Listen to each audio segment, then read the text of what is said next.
Hello guys, welcome back. और सबसे पहले तो मैं आप लोगों को जो आपका ढेर सारा स्नेह मुझे इस बर्थडे पर मिला उसके लिए थैंक यू बोलूँगी। लिटरली ये वाला जो बर्थडे था मेरा, ये अब तक का बहुत अच्छा बर्थडे था।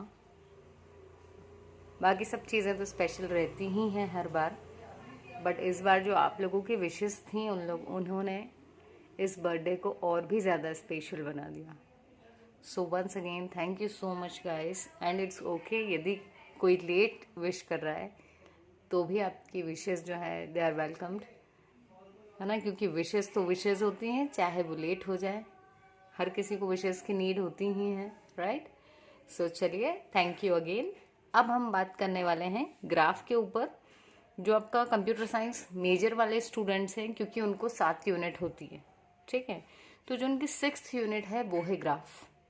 अब ग्राफ के ऊपर जो मैंने पहले से वीडियोस बना रखी थी, हालांकि वो डेटा स्ट्रक्चर नाम की प्लेलिस्ट में थी, तो उन्हीं कुछ वीडियोस को, क्योंकि वो आपके इसमें भी है सिलेबस में, तो उन वीडियोस को फिर से ना बनाते हुए मैंने उनको आपकी इस वाली प्लेलिस्ट में भी ऐड कर दिया है, ठीक है। तो मैं उनकी लिंक इस वीडियो के डिस्क्रिप्शन बॉक्स में दे दूंगी, तो आपको उसको सर्च नहीं करना पड़ेगा, बट आप डायरेक्टली लिंक पर क्लिक करके उस पर जा सकते हैं, ठीक है।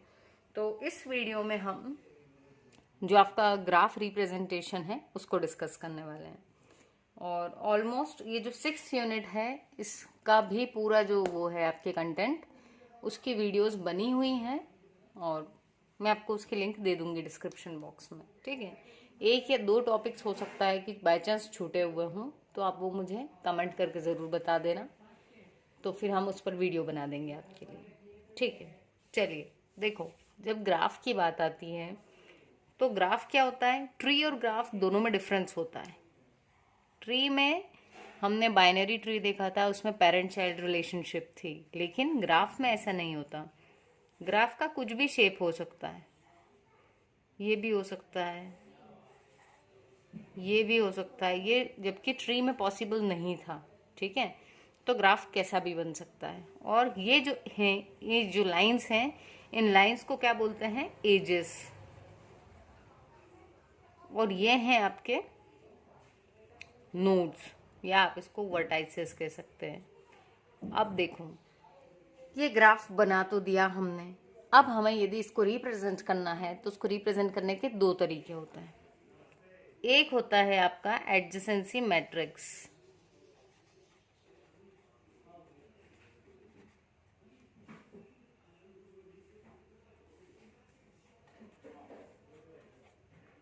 इसमें हम क्या करते हैं कि हम मैट्रिक्स बनाते हैं। जैसे ही आपकी मैथ्स में मैट्रिक्स बनती थी वैसे ही मैट्रिक्स हम बनाएंगे। देखें, अब ये जितने नोट्स हैं ना, उतने बाय उतने की मैट्रिक्स बनेगी हमारी। तो नोट्स अगर काउंट करें तो टोटल 4 नोट्स हैं, तो इसमें जो हमारी मैट्रिक्स बनेगी वो भी कितनी बनेगी, 4x4 की।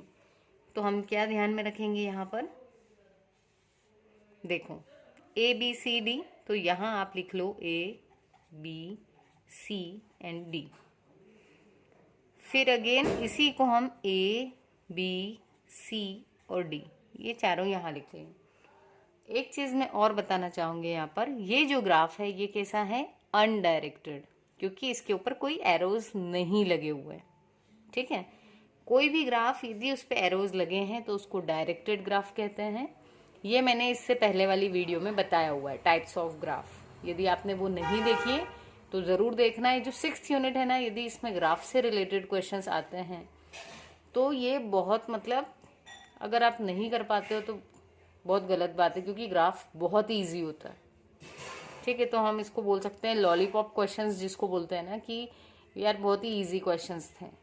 तो क्योंकि यहाँ पर आपको पैटर्न जो इस बार चेंज हुआ है, उसमें इस यूनिट में कहीं ना कहीं तो ग्राफ डेफिनेटली आएगा आपको, ठीक है। तो one of the important question है ग्राफ। तो इसके टाइप्स भी ज़रूर देख लेना, इसका ट्रेवर्सल और ये इसकी रिप्रेजेंटेशन हम डिस्कस कर रहे हैं। अब क्या होता है, ग्राफ में एक नोड से दूसरे नोड पे तो एज जा ही सकती है, साथ ही साथ उस नोड के खुद के ऊपर भी आ सकता है कोई एज, मतलब कहीं और ना जाते हुए उसी पर आ गई। इसको बोलते हैं सेल्फ लूप, सेल्फ लूप। तो चलिए अब हम स्टार्ट करते हैं अपनी मैट्रिक्स। बहुत इजी है गाइस, सिर्फ आपको 1 मिनट यहाँ ध्यान से देखना है, उसके बाद में आप खुद किसी भी ग्राफ का एडजेसेंसी मैट्रिक्स बना पाएंगे। तो चलिए हम शुरू करते हैं। देखो सबसे पहले ए लिखा हुआ है, ए और यहाँ भी ए। क्या ए से ए पे कोई सेल्फ लूप है? नहीं है, तो यहाँ लिख देंगे हम 0। अब यहाँ पर ए है और इधर है बी। क्या ए से बी पे कोई लाइन है? यस। क्योंकि इस पर कोई डायरेक्शन नहीं है इसलिए हम इसको ए से बी भी मानेंगे और बी से ए भी मानेंगे आगे। ठीक है, तो अगर यस है तो यहाँ आएगा 1। देन यहाँ आपको ध्यान रखना है ए ही चल रहा है तो हम ए के ही कंटेक्स्ट में बात करें। ए से बी मिल गया, ए से सी है क्या? नहीं है, तो यहाँ 0। ए से डी है? नहीं है, तो अगेन 0। ये ए कंप्लीट। अब बी, बी से ए पर कोई है, लाइन गई हुई है? यस, तो यहाँ पर 1। बी से बी पर कोई self loop? Yes it is here, तो यहाँ पर भी हम 1 लिखेंगे। अब बी से सी पर भी लाइन है तो फिर से 1, और बी से डी पर भी है तो ये भी 1। अब बात करते हैं सी की। सी, अगेन सी से ए कोई लाइन नहीं, देन इट इज 0। सी से बी है तो 1।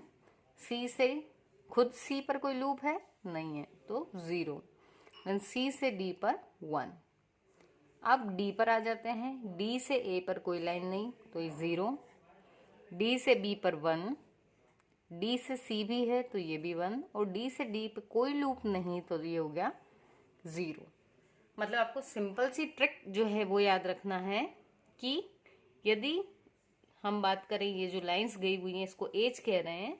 इफ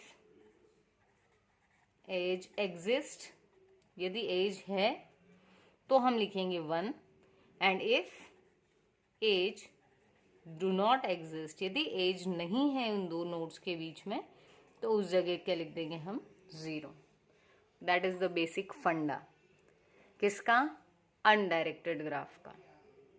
तो ये था हमारा adjacency matrix representation. Next video में हम बात करेंगे लिंक्ड लिस्ट रिप्रेजेंटेशन की। ठीक है, ताकि ये वीडियो भी ज़्यादा बड़ा ना हो, क्योंकि हमारे बहुत सारे व्यूअर्स जो हैं वो वीडियो के टाइम को देख के थोड़ा सा डर जाते होंगे।